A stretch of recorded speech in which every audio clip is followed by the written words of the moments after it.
네, 안녕하십니까? 오늘 참 예배 시간에 풍성한 그런 예배를 주님 앞에 드렸습니다. 성도님들, 우리 형제님들 중에서 감사를 이렇게 드리고 싶어도 자기 차례가 다른 형제님들이 막 감사를 연이어 드리니까 자기 차례가 돌아오지 못해서 또 못 드린 형제님들도 있는 줄 압니다. 사회적 거리 두기가 이제 18일부터 우리 형제님들이 잘 아시는 대로 전면 이제 해제가 됩니다. 제가 이제 한번 자료를 찾아보니까 2020년 3월 22일부터 이 정부에서 사회적 거리를 시작을 했더라고요. 그리고 2년 1개월 만에 전면 이제 해제가 된 것입니다. 그동안 이 교회에도 여러 가지로 이제 이 사회적 뭡니까 이 코로나 이것 때문에 많은 제재를 이제 받아왔습니다. 이 교회도. 그런데 종교 시설도 인원 제한을 이제 없앤다 이렇게 발표가 나와 있고 4월 25일부터는 종교 시설도 음식물 섭취가 가능하다 이렇게 또 발표가 됐습니다. 그래서 방금 사회자 형님께서 발표하신 대로 5월부터는 첫 주부터는 예찬을 해도 될 것 같습니다. 또 바라옵기는 마스크까지도 좀 빨리 좀 벗었으면 하는 그런 마음이 이제 있습니다. 이 코로나가 상당히 센 것 같습니다. 대통령도 입을 콱 봉해가지고 마스크를 쓰게 만들고, 그래서 또 이제 코로나 감염된 후에 우리 성도님들 많이 이렇게 회복이 돼서 주님 앞에 감사드립니다. 특별한 후유증 없이 이렇게 주님이 은혜 베푸셔서 한 번씩 이렇게 겪고 또 이렇게 건강이 회복돼서 이렇게 오늘 주일 많은 성도님들이 예배에 참석을 했습니다. 이 복음 집회를 이제 한 달에 한 번씩 우리가 하고 있는데요. 이 복음을 전하는 것은 두 가지 면에서 필요하다고 생각합니다. 하나는 구도자들, 이곳에 구원받지 못한 분이 계시면 이 복음을 들으시고 구원을 받을 수 있는 그러한 기회가 이 복음을 통해서 이렇게 증거되어지고, 또 하나는 구원받은 성도들님들에게도 복음이 필요합니다. 왜냐하면 한번 형제자매들이 생각해 보시길 바랍니다. 내가 구원을 받은 지가 수십 년이 사실상 지냈는데도 막상 구도자를 이제 개인적으로 이렇게 만나서 복음을 전하려고 하면은 내가 지금까지 들었고 알고 있던 이 복음이 실제적으로 구도자에게 잘 전할 수가 있겠느냐.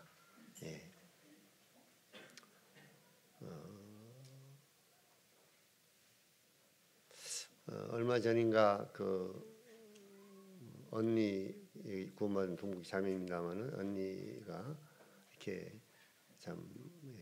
암에 이제 걸려서 이제 생명이 이제 유도관 가운데 있기 때문에 복음을 전하려고 생각했는데 막상 복음을 전하려고 하니까 무슨 말을 어떤 내용을 전해야 될 것인가 막막하고 그랬다는 이야기를 들었습니다. 그래서 우리 모든 구원받은 그리스도인들은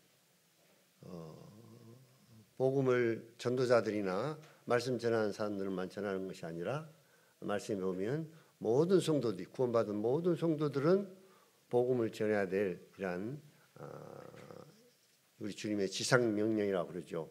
복음을 전해야 하고 복음을 정확하게 알고 있어야 됩니다. 누구에게도 만나면 내가 성경에서 말한 복음을 그 구두자에게 확실하게 전해줘가지고 그가 이 복음을 거절해서 안 믿는다면 모르지만 그가 구원받기를 원하는 이런 자인데 내가 복음을 제대로 전해주지 못해서 구원받지 못한다면 얼마나 안타까운 일입니까?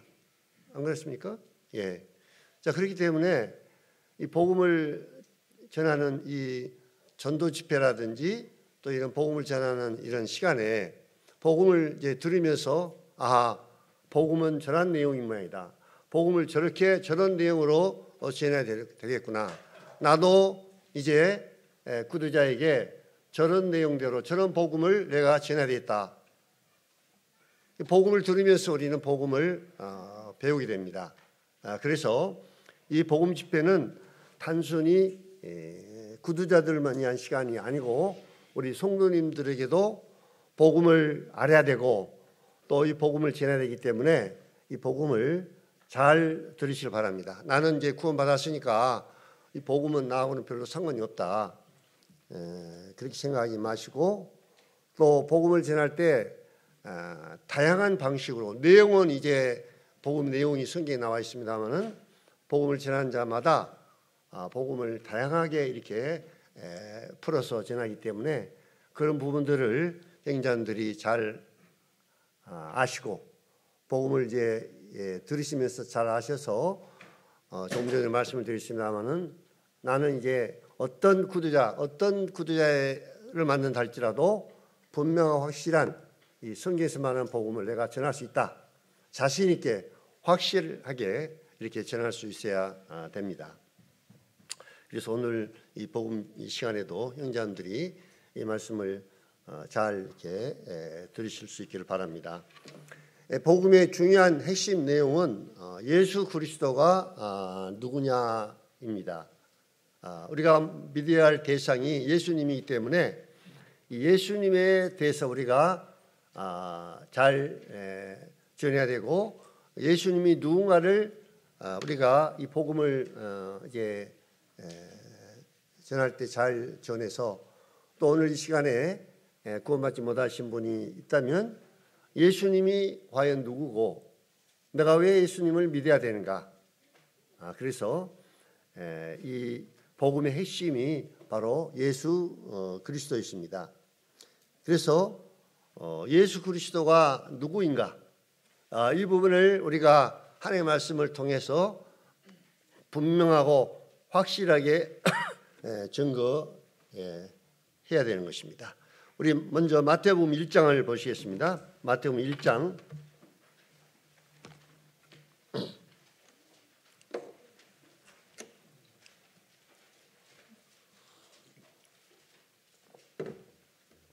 18절부터 21절까지입니다.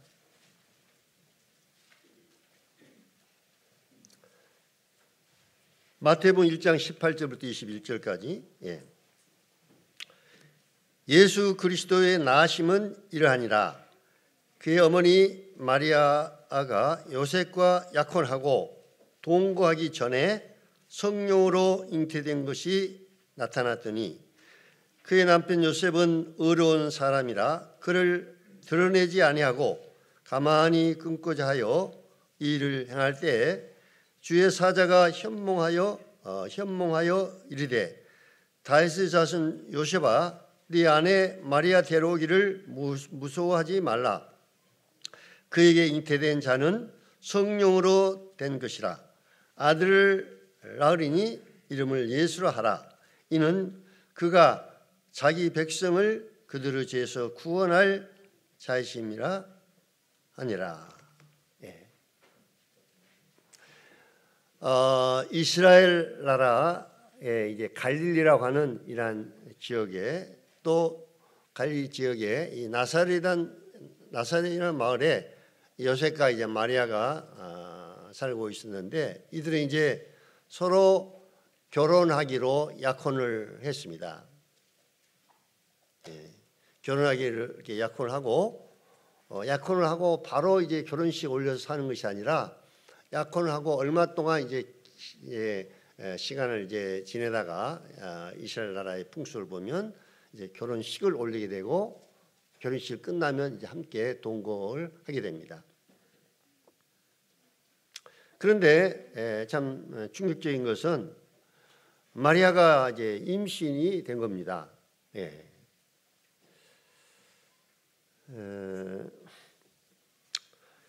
이 요셉의 입장을 생각하면 이제 마리아가 결혼을 해야 될 사람이잖아요. 그런데 자기 약혼녀가 이제 임신이 된 거예요. 이게 충격적인 이란 사실입니다.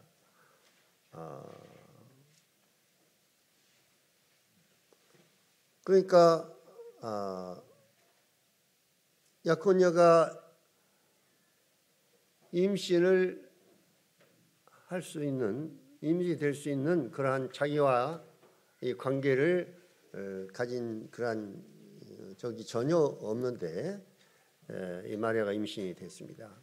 이제 이 일은 이 구약의 율법상으로 보면 우리 그 요한복음 8장에도 가늠증에 잡힌 여자가 나옵니다만은 사람들이 가늠증에 잡힌 여인을 끌고 이제 왔잖아요. 손에 뭘 두고 왔습니까? 돌을 들고. 그래서 만약에 이 요셉이 이 문제를 들고 일어나서 이제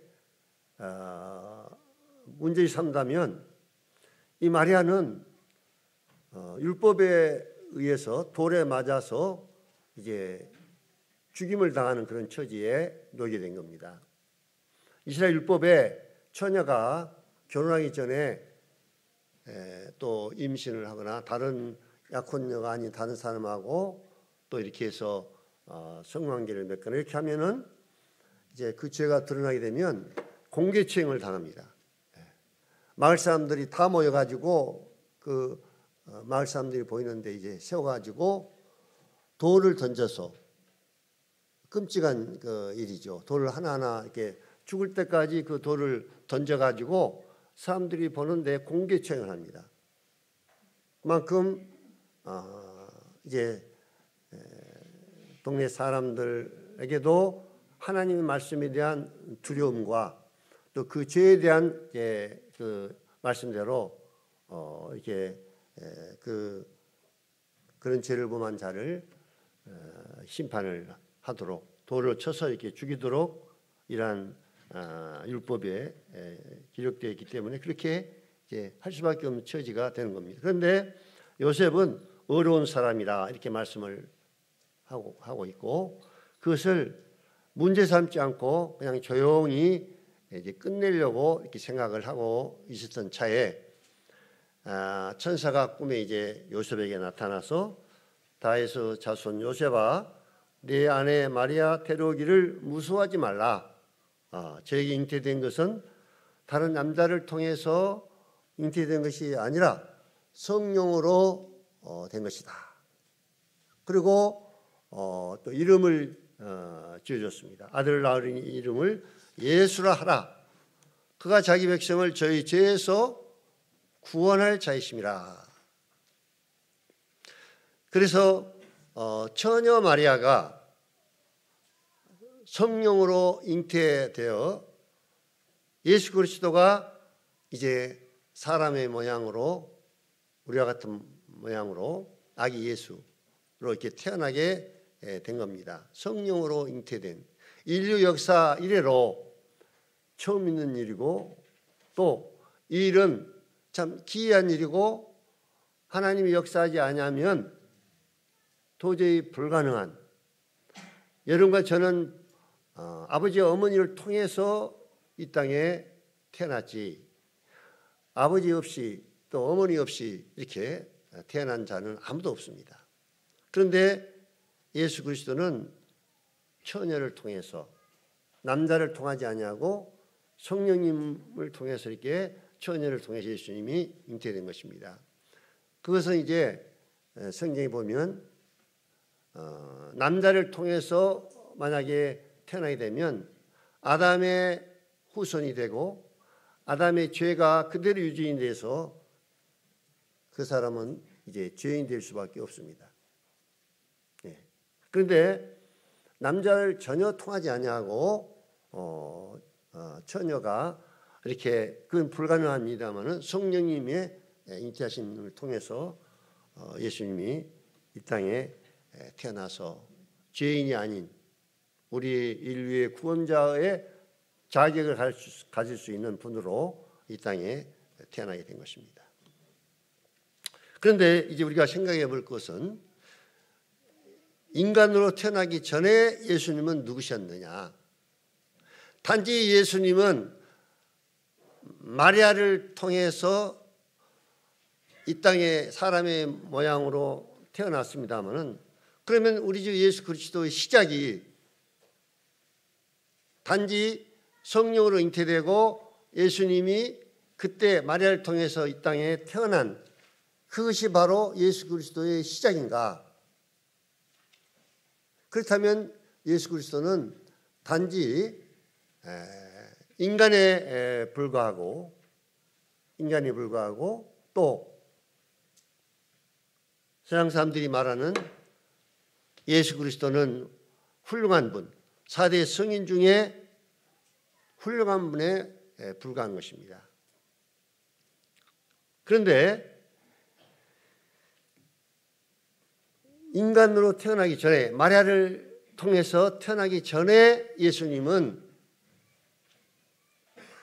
그때 예수님이 시작이 아니라 그 전에 예수님은 계셨다는 것입니다. 단지 마리아를 통해서 성령으로 사람의 몸을 입고 이 땅에 태어나기 위해서 그렇게 한 것이지 사람이 되기 전부터 예수 그리스도는 존재하셨고 예수 그리스도는 영원부터 영원까지 계셨던 분이라는 것입니다. 인간으로 태어나기 전에 예수님은 과연 누구셨느냐? 예수님의 근원은 세상 사람들이 생각할 때 마리아를 통해서 요셉의 아들로 태어난 그것이 예수님의 시작인가? 성경은 아니다는 것입니다. 예수님은 영원부터 영원까지 하나님과 그 아들 하나님이신 예수 그리스도와 성령님은 영원 전부터 영원까지 계셨습니다. 그래서 이 예수님은 인간의 몸을 입고 이 땅에 오시기 전에 그분은 어떤 분이었는가? 이 근원을 우리가 아는 것이 중요하고 또 복음을 전할 때도 단순히 인간 예수를 전하보다도 이 예수님은 바로 그 전에 영원부터 영원까지 계셨던 그분이 바로 어떤 분이었는가? 우리 요한복음 1장을 또 보시겠습니다. 요한복음 1장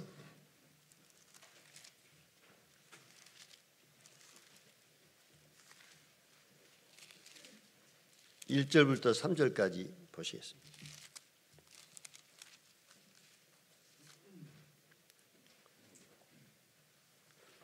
요한복음 1장 1절부터 3절까지입니다. 태초에 말씀이 계시니라. 이 말씀이 하나님과 함께 계셨으니 이 말씀은 곧 하나님이시라. 그가 태초에 하나님과 함께 계셨고 만물이 그로 말미암아 지은 바 되었으니 지은 것이 하나도 그가 없이는 된 것이 없느니라. 방금 전에 읽었던 마태복음 1장의 그 기록은 예수님이 사람이 되어서 이 땅에 오신 그 시작을 그 탄생을 기록하고 있고 요한복음 1장은 예수님이 마리아의 몸을 통해서 탄생하기 전에 이분은 누구였느냐를 말씀해 주고 있습니다. 태초에 계셨던 이 말씀으로 계셨던 이분이 바로 이 말씀이 바로 하나님이셨는데 이 말씀은 곧 하나님이시라. 이 말씀이 누구냐? 바로 예수 그리스도라는 것입니다.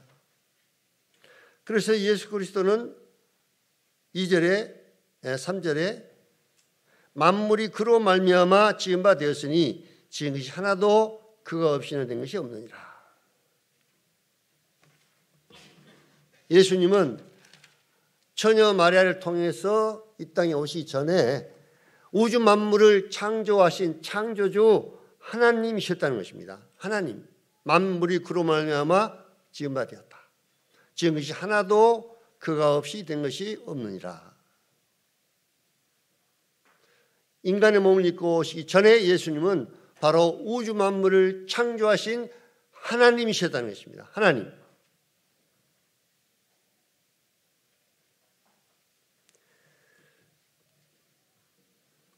오늘 또 어떤 형제님께서 감사드릴 때 이 말씀을 이렇게 감사드렸습니다마는 이사야서 9장 6절에 예수님에 대해서 이사야 선지자가 말씀을 하고 있습니다. 이는 한 아이가 우리에게서 낳고 한 아들을 우리에게 주신 바 되었는데 그에게는 정사를 메었고 그 이름은 기모자 모사라 전능하신 하나님이라 영존하신 아버지라. 한 아이가 태어날 것이다. 이제 그 말씀은 이루어졌지 않습니까? 마태복음 1장에 우리가 읽은 그대로 이루어졌습니다. 그런데 그가 누구냐? 단지 하나의 인간 예수냐? 아니다는 겁니다. 한 아이가 태어났는데 이는 전능하신 하나님이라. 평강의 왕이라.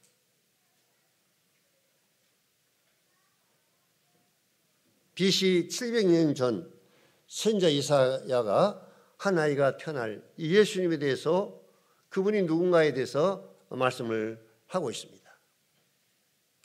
예수님은 인간으로 이 땅에 오시기 전에 영원부터 계셨던 하나님이셨다. 사도 바울도 예수님은 하나님이라고 말씀하고 있습니다. 조상들도 저희 것이요 육신으로 하면 그리스도가 저에게 나섰으니 저는 만물 위에 계셔 세세 찬양을 받으실 하나님이시라. 예수님이 유대인의 육신의 몸을 입고 유대인 하나의 이스라엘 사람으로 왔지만 그는 바로 누구냐? 세세 찬양을 받으실 하나님이라는 겁니다. 그런데 유대인들은 이 하나님을 몰라보고 예수님이 결국은 이제 하나님이라 하니까 그 예수님을 십자가에 못 박혀 이제 죽을 죄를 제목을 정해가지고 감히 인간 이 예수가 하나님이라고 하느냐? 하나님을 모독한 이 모독죄로 십자가에 못 박혀 죽이도록 빌라도 총독에게 넘겨줬던 것입니다. 하나님이 하나님이라고 말씀하신데 유대인들은 그것을 받지를 못했습니다.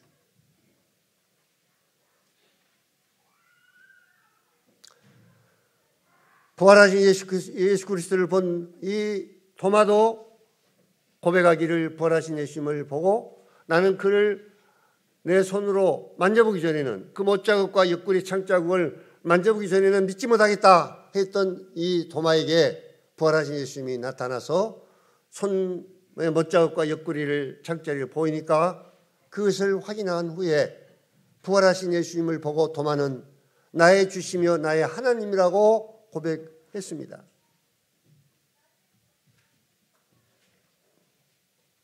유대인들이요 예수 그리스도를 하나님으로 고백한다고 하는 것은 이것은 보통 사건이 아닙니다. 지금도 유대인들은요 이 신약 성경을 보지 않고 신약을 믿지도 않고 아예 예수 그리스도에 대해서는 믿지도 않고 있습니다. 구약만 지금 읽고 있죠. 그러나 그들이 제대로 구약을 본다면 이사야서를 읽으면 이 예수님이 바로 하나님이 사람이 되어오신 바로 하나님이라는 것을 그들이 알 수 있을 텐데 그들이 눈이 멀어서 이 예수님을 하나님으로 믿지 못했던 것입니다. 하나님이 왜 인간이 되셔서 이 땅에 오셔야만 하느냐. 그것은 우리 구원과 관계가 있습니다. 하나님이 인간이 되어 오시지 않으면 여러분과 제가 구원을 받을 수 없기 때문에 그 결단을 내리신 것입니다. 하나님이 인간이 된다고 하는 것이 보통 일입니까? 제가 그전에 그런 비유를 드렸습니다. 하나님이 이 피조물이 인간이 되어 이 땅에 오신다고 하는 것은요, 보통 사건이 아닙니다. 예, 우리가 생각할 때 단순히 생각하지만 하나님이 얼마나 낮아지고 제한을 받고 그래서 우리 비참한 인간의 이런 모습으로 이 땅에 오셨다는 것. 여러분이 인간의 그 모습 그대로, 여러분이 인간이라고 하는 이 성품과 인간 그 자체를 그대로 가지고 개미가 된다고 생각해 보십시오. 개미의 모양으로 개미의 세계에 들어가서 살아온다고 생각해 보십시오. 사람인데 개미가 된 겁니다. 예. 그러니까 개미처럼 살아야 되잖아요. 개미처럼 기어다녀야 되고, 개미들이 먹는 음식을 먹어야 되고, 개미 취급을 받아야 되고. 그것이 쉬운 일이겠습니까? 여러분이 만약에 개미가 된다고 생각할 때 그것이 쉬운 일이에요? 여러분이 개미가 돼가지고 개미처럼 그런 모양을 입고 개미와 같이 똑같이 살아온다 생각할 때 그것이 쉬운 일이겠습니까?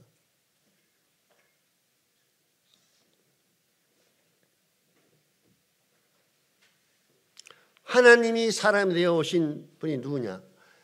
그분이 석가입니까? 공자가 하나님이 사람이 되어서 오셨습니까? 해교도 창시자인 무함마드가 하나님이 사람이 되어서 오신 자입니까? 이 세상에 인간들이 만든 신들이 많은 겁니다. 인간들이 만든 신. 불교라든지 유교, 해교, 많은 종교들은 인간들이 만든 신들입니다. 신들. 예수 그리스도는 사람들이 태어나기 전부터 계셨습니다. 영원부터. 그러니까 사람들이 만든 어떤 신이 아니라 그 예수 그리스도가 바로 여러분과 저를 창조하신 바로 하나님인 것입니다.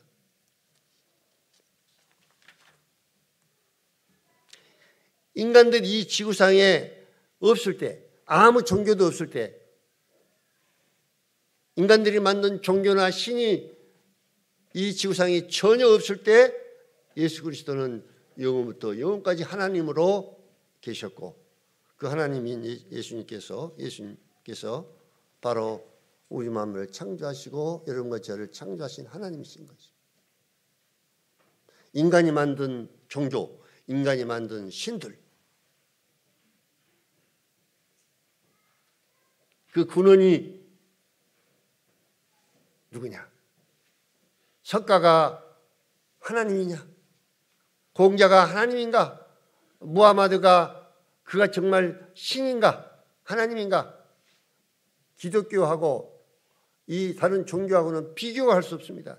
인간과 하나님이 어떻게 비교할 수 있겠습니까? 예수 그리스도는 하나님이신데 불교 창시자 석가가, 유교 창시자 공자가, 저 수많은 사람들이 믿고 있는 저 무슬림의 해교를 만든 무하마드라는 사람이, 그분이 하나님이냐 이 말이에요. 그 근원이 하나님이었는가?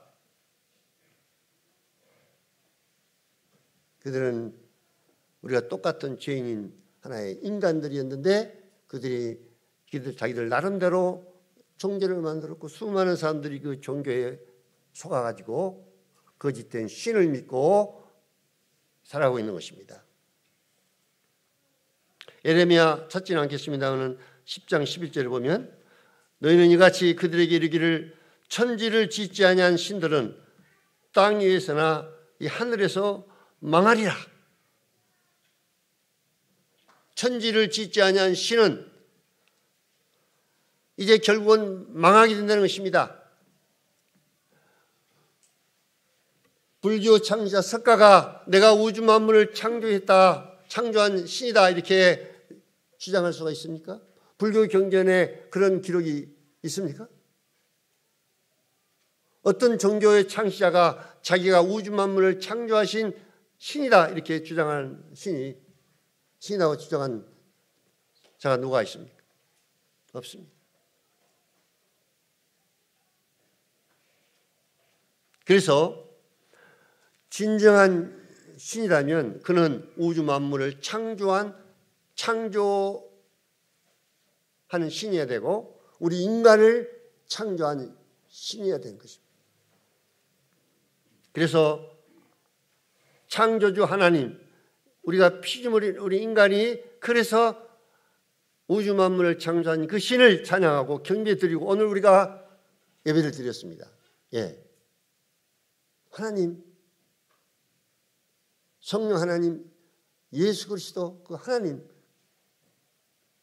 우주 만물을 창조하신 창조주 하나님이기 때문에 그분에게 우리가 경배를 드린 것입니다.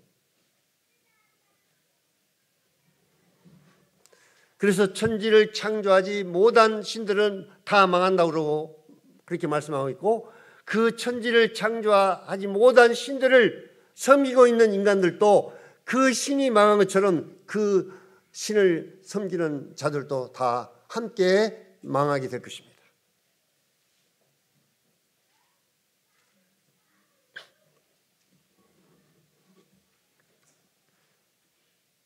그런데 왜 이 우주 만물을 창조하신 하나님이 인간이 되어서 이 땅에 오시는가? 왜 오셨느냐? 제가 이제 예를 들어서 한번 설명을 좀 말씀을 드립니다. 이 우주인이 없습니다. 우주인이 없는데 이걸 좀 설명하기 위해서 한 우주인이 이 지구를 이제 한번 방문하고 싶었습니다.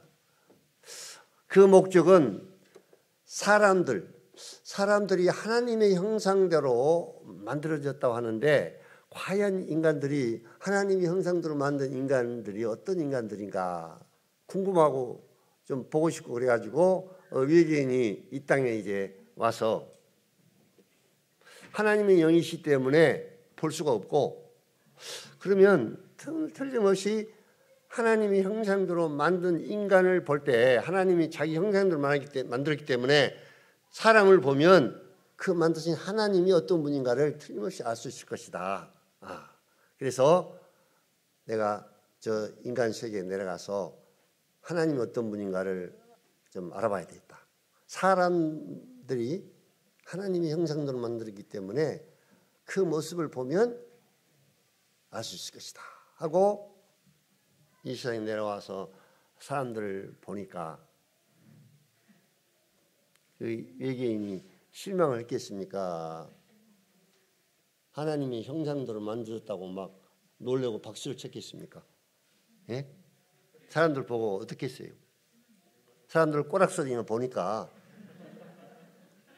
하나님이 형상대로 만들었다는 인간들이 하는 것들을 보니까 예?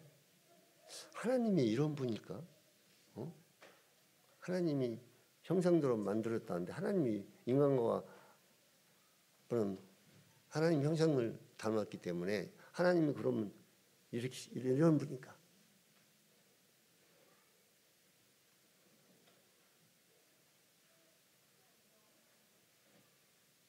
하나님 형상대로만 인간들이 서로 죽이고 거짓말하고 사기치고 간음하고 마약 중독, 동성애 이런 죄까지도 범하고 자기 정치 야욕을 이루기 위해서 저 약한 나라를 무참하게 군사력을 가지고 최신 무기를 가지고 조그만 나라 백성들을 자기 한마디의 말만 하면은 전쟁을 일으킬 수 있기 때문에 전쟁을 일으켜 가지고 얼마나 수많은 사람들이 지금 죽임을 당하고 있습니까? 예, 얼마나 많은 사람들이 자식을 잃고 남편을 잃고 자식들은 부모를 잃고 또 포탄에 맞아서 불구자가 되고 평생 동안 불구자로 있어야 되고 이런 끔찍한 죄를 한 사람의 절대적인 권력을 가진 독재자에 의해서 저지르신 겁니다. 저는요 이걸 생각하면 분노를 일으키고 정말 하나님 앞에 기도합니다. 누굽니까? 푸틴 좀 하나님 좀 다뤄주시도록.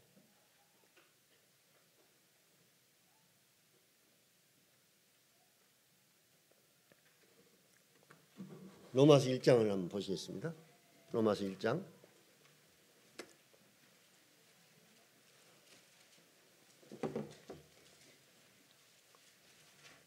28절부터 32절까지.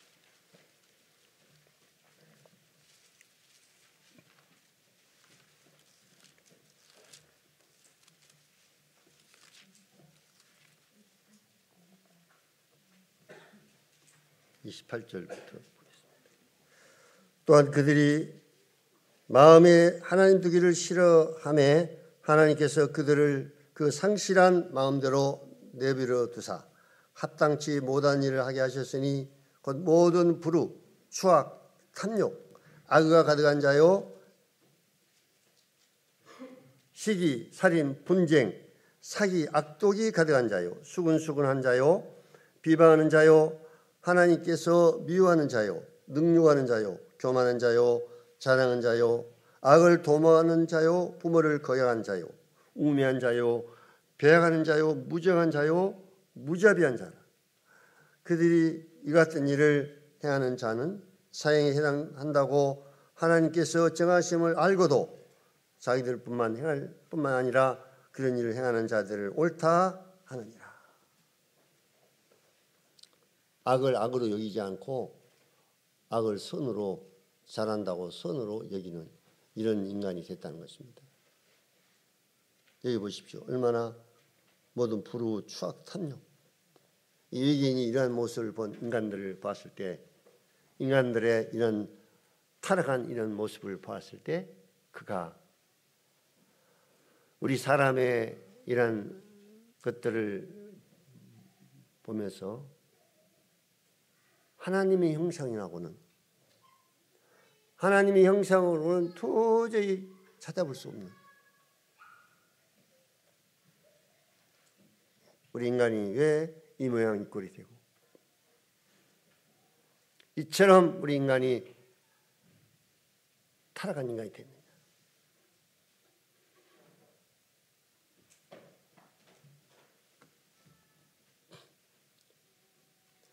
하나님이 인간이 되어서 이 땅에 오셔야 될 이유가 바로 여기에 있는 것입니다. 우리 인간들이 이 모양 이 꼴로 하나님의 형상대로 지음을 받은 인간들이 타락해서 하나님의 형상으로는 찾아볼 수 없는 그런 자들이 되어버렸기 때문에,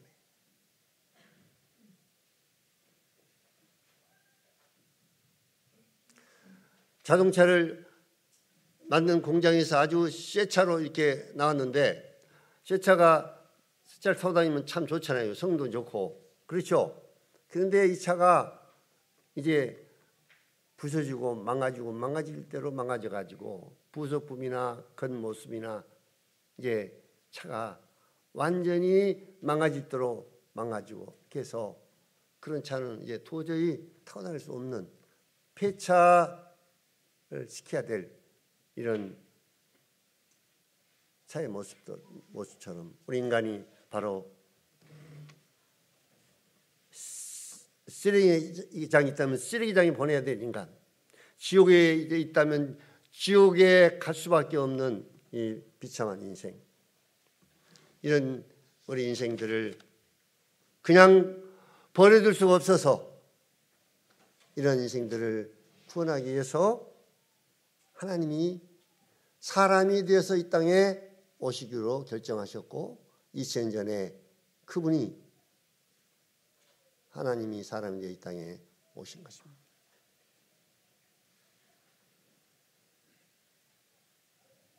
인간을 구원하기 위해서는 하나님이 사람이 되어야만 했던 것입니다.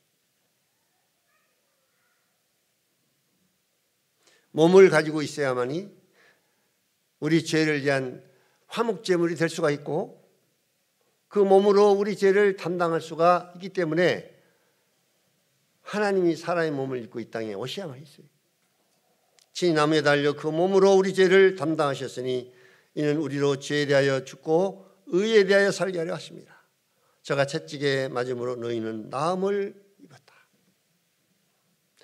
이사야서 또 선지자는 그가 찔림은 우리의 허물을 인하며 그가 상함은 우리의 죄악을 인함이라. 그가 징계를 받음으로 우리가 평안을 누리고 그가 채찍에 맞음으로 우리가 나음을 입었도다. 우리는 다 양 같아서 그릇 행하여 각기 제 길로 갔거늘 여호와께서는 우리 무리의 죄악을 그에게 담당시키셨다.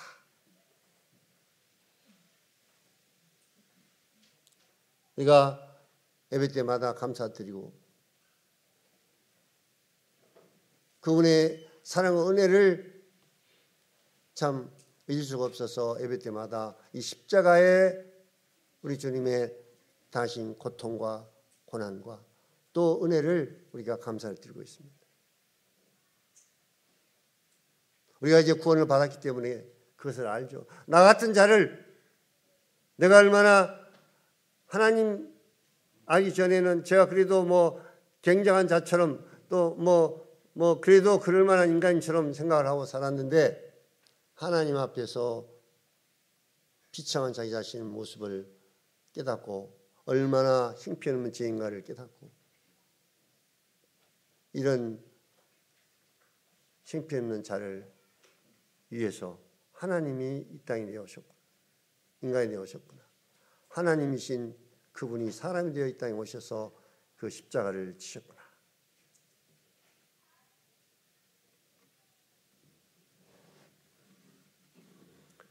또 예수님이 사람의 몸을 입고 오셔야 될 이유가 또 하나는 피 흘림이 없은즉 죄 사함이 없다고 말씀하셨기 때문에 예수님의 몸에서 흘린 이 보혈로 우리 죄를 속죄해 주기 위해서 예수님은 몸을 입고 이 땅에 오셔야만 했습니다. 그래서 머리에서부터 양손과 옆구리에서 예수님 모든 보혈을 흘리셨습니다. 염소와 송아지 피로 아니하고 오직 자기 피로 영원한 속죄를 이루사 단번에 성소에 들어가시느니라. 영원한 속죄. 이것이 바로 복음이고 복된 소식입니다. 여러분과 나의 죄가 2000년 전에 예수님이 십자가에 흘리신 보혈로 과거죄만 용서된 것이 아니라 과거에서 현재죄까지만 용서된 것이 아니라 미래의 죄까지 나의 태어날 때부터 죽을 때까지 나의 모든 죄를 다 그 보혈로 다 사해 주셨다. 이 사실을 깨닫고 믿는 자들은 참으로 놀라운 감사와 자기 죄 문제를 해결할 수 없어서 교회 가서 울고 불고 새벽기도 또 심지어는 이제 저기 산에 가서 기도원에 가서 그렇게 자기 죄 문제를 해결하기 위해서 참 해결할 수 없어가지고 회개해야만이 죄를 용서받을 수 있다고 그래서 눈물로 회개하고 또 회개하고 해도 이 죄 문제를 해결하지 못한 사람들이 얼마나 많이 있습니다. 저도 10여 년 동안 이 장로회를 다녔는데요. 그 목사가 10여 년 동안 저에게 예수님이 네 죄를 영원히 과거와 현재와 미래 죄까지 영원한 속죄를 해 주셨다. 그것을 저에게 알려줬다면 제가 그것을 얼마나 빨리 깨닫고 하나님 앞에 감사를 드릴 수 있었겠습니까? 그런데요. 10여 년 동안 거기 나가서도 이 부분을 해결하지 못했습니다.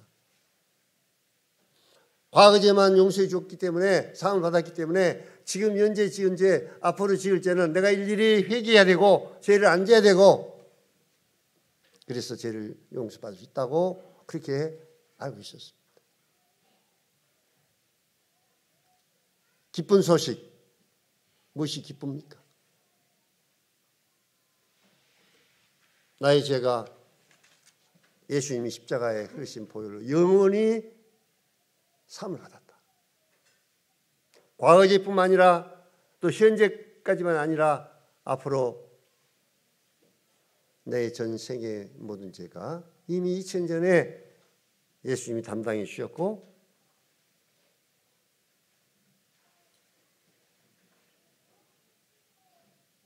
그 보혈로 영원한 속죄를 해 주셨다. 우리는 여기 앉아있는 우리 형제님들은 영원한 속죄에 대해서 많이 듣고 알고 있기 때문에 별로 큰 감사가 나오지 않을지 몰라도 여러분 오늘날 이 종교인들 교파에 다니는 사람들 중에서 이 사실을 깨닫지 못하고 죄의 얽매여서 죄의 쇠사슬에서 여기서 해방하지 못하고 고통을 당하고 있는 수많은 사람들이 있습니다. 서복주 형제님도 그런 간증을 했어요. 그분이 종교에 열심히 있어가지고 제가 어느 교파를 몰라도 거기 다니면서 율법에 얽매여가지고 이 죄에 대해서 완전히 자유함을 얻지 못하고 너무나 많은 참 죄의 정죄와 죄의 이 멍에를 메고 살다가 이 복음을 들은 것. 예수님 보혈로 영원한 속죄를 해주셨다.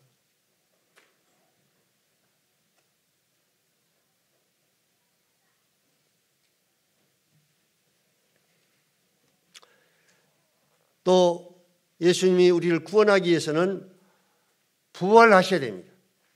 부활. 우리 고린도서 15장 17절을 보겠습니다.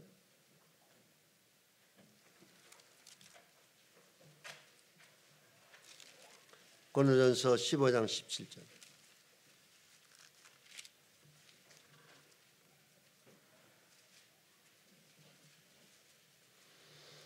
그리스도께서 다시 살아나신 일이 없으면 너의 믿음도 떼고 너희가 여전히 죄 가운데 있을 것이요. 예수님이 부활하지 않았다면 우리가 믿는 믿음이 다 헛된 것이라는 겁니다.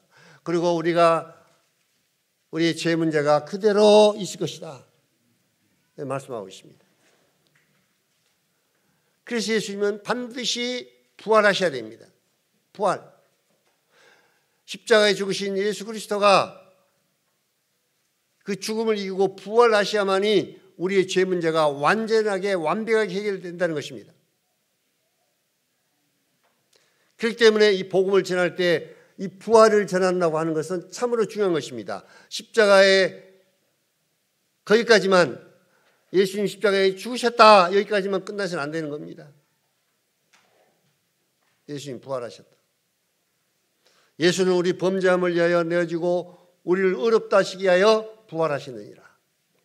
죄를 영원히 사해 줬다고 하는 영수증, 확실한 증거, 영수증이 바로 뭐냐, 예수 그리스도의 부활인 것입니다. 부활.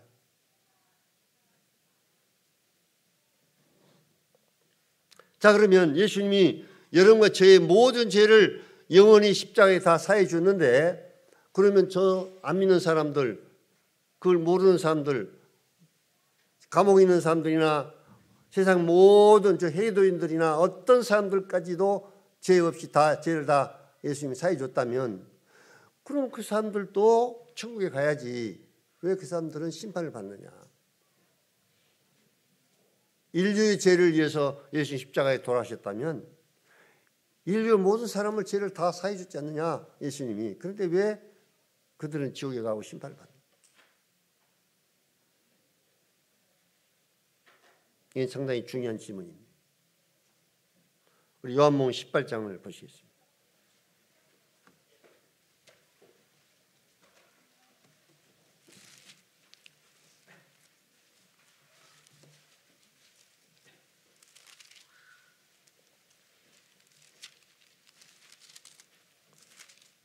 요한복음 16장입니다. 죄송합니다. 16장 8절 9절.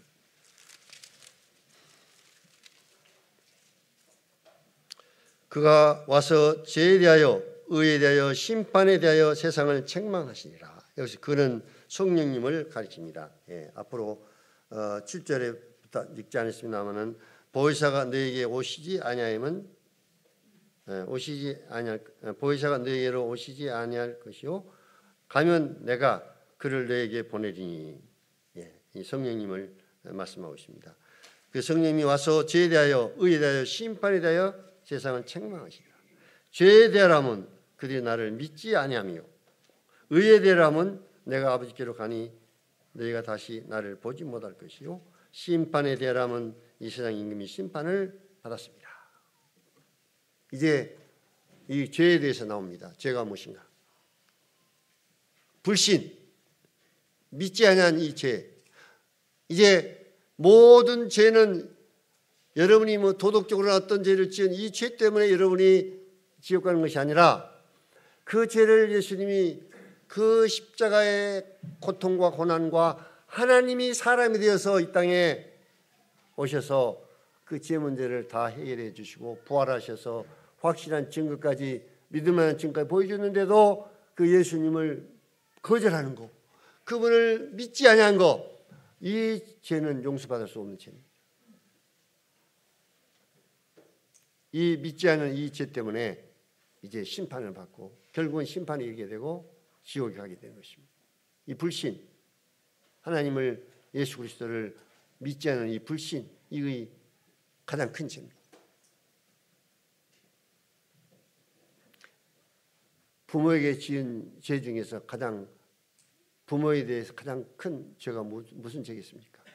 자기를 낳아주신 부모를 부모로 나의 아버지로 어머니로 믿지 않는다면 그것은 그 자식 존재 자체를 부정한 겁니다. 자기가 어떻게 이 세상에 태어났어요. 그거 낳아서 길러주고 이렇게 해서 지금까지 살 수 있도록 해준 부모를 부모로 인정하지 않는 이 불신, 부모를 부모로 인정하지 않는 이 죄,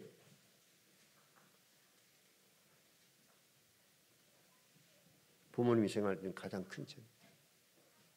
여러분, 제가 어떻게 이 세상에 태어났고 누구 때문에 살고 있습니까?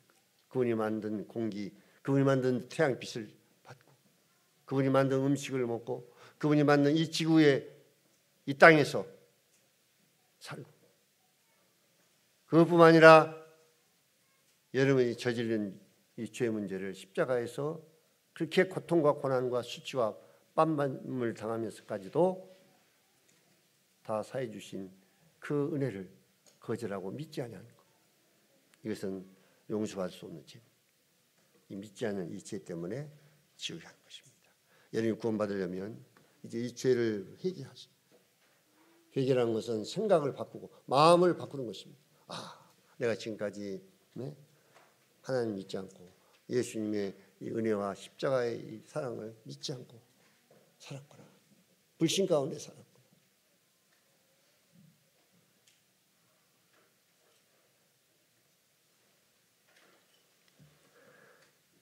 요한복음 5장 24절을 보겠습니다. 이제 말씀을 얼마 시간이 안 남아서 잘하는 말씀입니다만,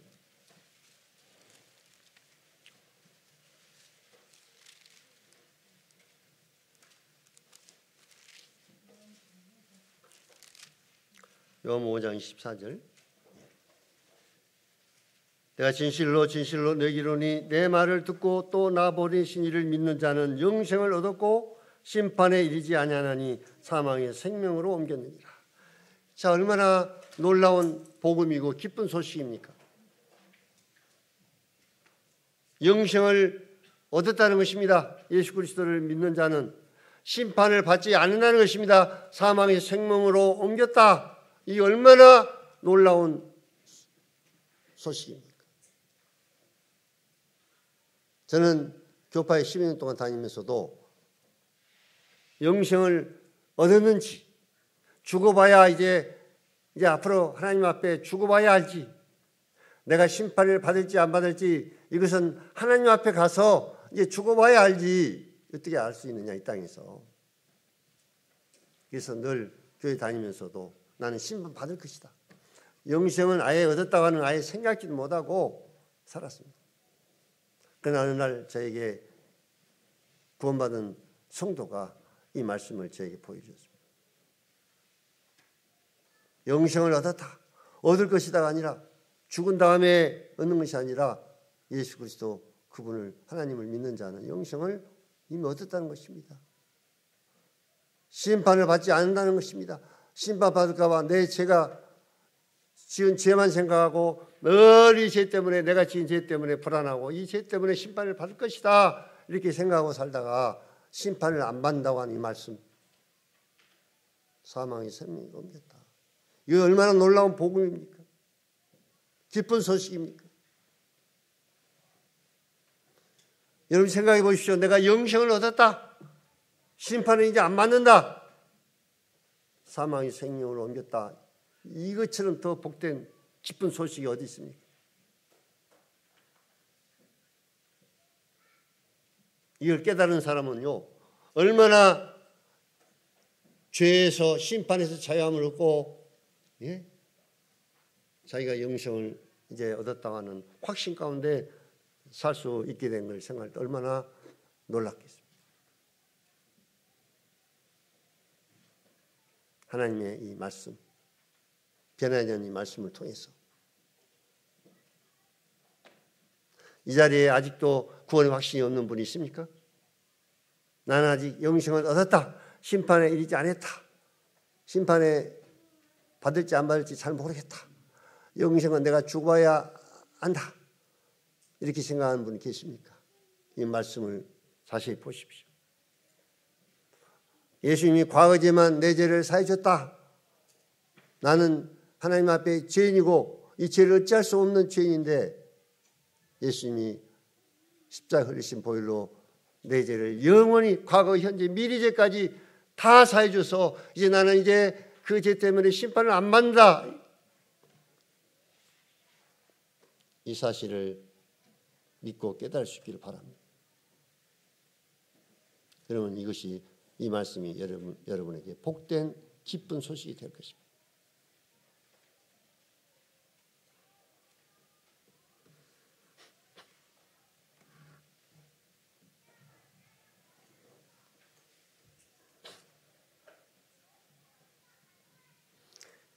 에베소 2장 8절 또 이 구원의 확신을 우리가 얻을 수 있는 말씀을 또 한번 보시겠습니다.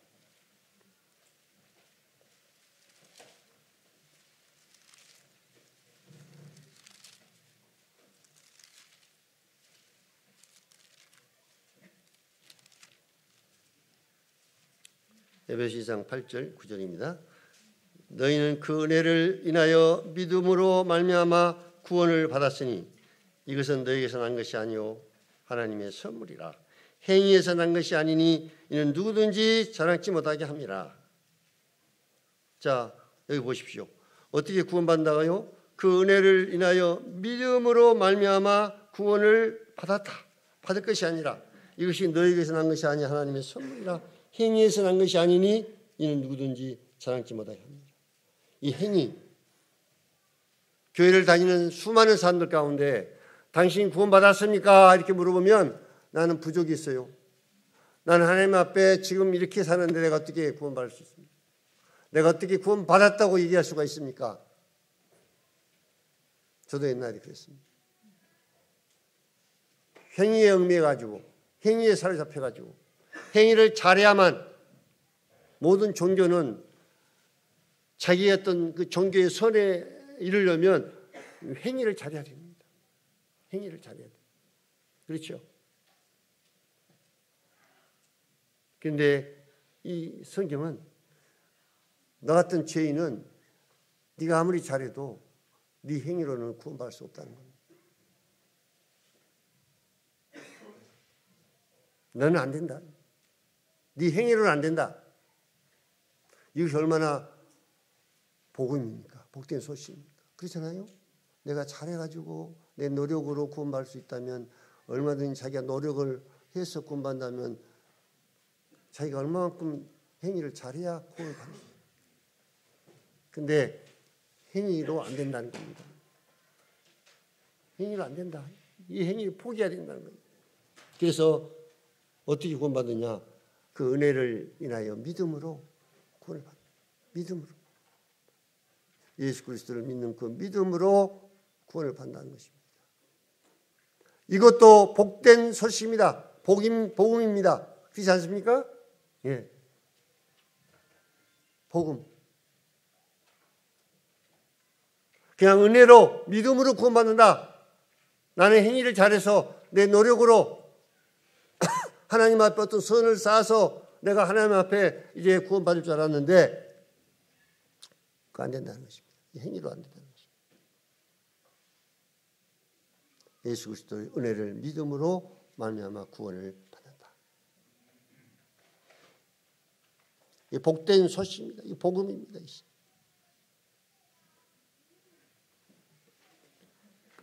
마지막으로 로마서 10장 9절을 보고 이제 말씀을 드리겠습니다. 시간이 조금. 로마 10장 9절.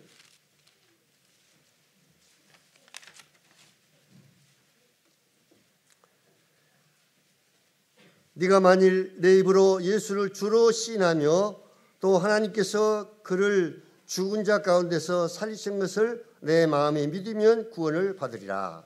자, 이 말씀은 주인을 바꿔야 된다는 것입니다. 주인을 바꿔야 된다. 자, 당신이 지금까지 당신의 생애에 내 생애에 내가 주인으로다고 내 마음대로 살아왔는데 한번 대답해 보십시오.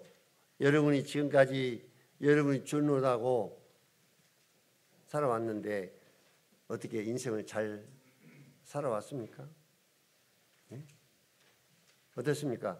내가 주인으로다고 내가 하고 싶은 대로 내가 주인으로다고 살았는데 여러분 인생 잘 살았습니까? 아니면 별 볼 일 없는 인생을 살아왔습니까?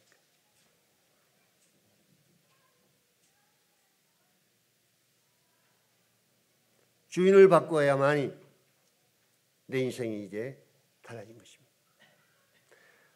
나라고 하는 이 형편없는 주인, 이 주인 밑에서 내가 내 생각대로 내 마음대로 내 생각대로 인생을 살아왔는데 이제 창조주 하나님 부활하신 그 나를 만드시고 우주 만물을 창조하시고 나를 십자가에서 내 죄를 다 사해 주시고 그 부활하신 그 예수 그리스도가 이제 나의 주인이 된다는 것입니다. 나의 주인. 그분한테 내 생애를 맡기고 그분이 나의 주인이 된다면 얼마나 놀랍겠습니까? 그렇잖아요. 내가 죽을 때까지 내 인생을 내가 책임지고 내 마음대로 내가 주인으로 하고 살 것이냐 아니면 주인을 이제 내려놓고 내가 주인을 내려놓고 부활하신 예수님 그분을 나의 주인으로 모시고 살 것인가. 이 결단은 여러분이 중요한 결단 내려야 됩니다. 네가 만일 내 입으로 예수를 주로 시인한다. 예수 그리스도가 바로 여러분 진짜 주인이라는 것입니다. 여러분 생각해 보십시오. 주인은 바로 만드신 분이 주인입니다.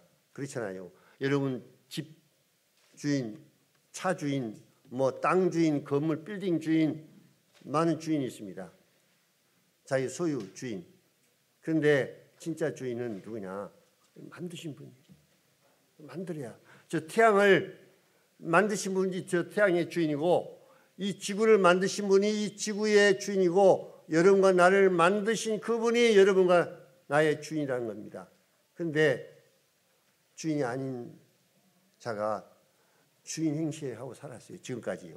예. 주인도 아닌 주제에 자기가 주인으로도 산 겁니다. 지금까지 몇십 년 동안을. 그러니까 여러분 그 주인 밑에서 어떤 삶을 살았습니까? 여러분 주인으로 하고 산 그 주인 밑에서 형편없는 그 주인 밑에서 자기 마음대로 그 주인의 지배 아래에서 생각대로 살다가 영원한 멸망을 당할 수밖에 없는 이 못된 잘못된 주인 아래에서 살다가 사람들 주인 바뀌기를 원하지 않습니다. 왜 그렇습니까? 자기가 하고 싶은 대로 살고 싶기 때문에. 예. 주인을 왜 바꿔? 내가 주인인데. 주인 바뀌면 내가 구속되고 예수님이 나의 주인이면 그분의 굴레 아래 내가 이제 그분 밑에서 그분 하는 대로 억압을 받고 내 자유도 박탈당하고 그렇게 살 텐데 내가 왜 주인을 바꾸냐? 네, 여러분 생각하십시오. 여러분이 여러분 자신의 주인이 돼서 여러분이 그 자신의 굴레 아래 그 멍에 아래 살든지 참된 진리 되신 예수 그리스도 그분을 주인으로 믿고 진리 안에서 참 자유를 누리고 살든지 예수님을 믿으면 그분의 굴레 아래 그분의 지배 아래 살기 때문에 자유를 박탈당하고 억압당하고 그러면 나라는 인생은 뭐냐? 그러면 내가 주인이 노릇 안 하고 그러면 내가 하고 싶은 대로 내 맘대로 하고 싶은 대로 못하고 살 텐데 여러분이 하고 싶은 대로 지금까지 살아왔는데 어떤 삶을 살았습니까? 예? 앞으로 여러분이 주인을 하고 또 여러분 마음대로 산다면 죽을 때까지 여러분 어떤 삶을 살겠습니까? 참된 평안과 참된 자유와 참된 행복과 만족이 있습니까? 대답해 보십시오. 이 놀라우신 주인, 이 놀라우신 이 우주 만물을 창조하신 하나님이신 이분을 나의 주인으로 모시고 산다고 하는 것이 참으로 놀라운 일입니다. 참된 자유를 그분은 주신 분입니다. 참된 만족과 행복을 주신 분입니다. 여러분 생애를 가장 선하게 여러분 생애를 인도하실 그 하나님이 되신 창조주가 되신 그 주인 그분 아래 그분의 말씀에 순종하고 그분을 따라 살 때 여러분 인생에 가장 행복하고 복된 삶을 살 수가 있는 것입니다. 이 주인을 바꾸십시오. 예수 그리스도 그분을 여러분의 나의 주인으로 모시고 이제 새로운 인생을 살 수 있기를 바랍니다. 다 같이 기도하시겠습니다.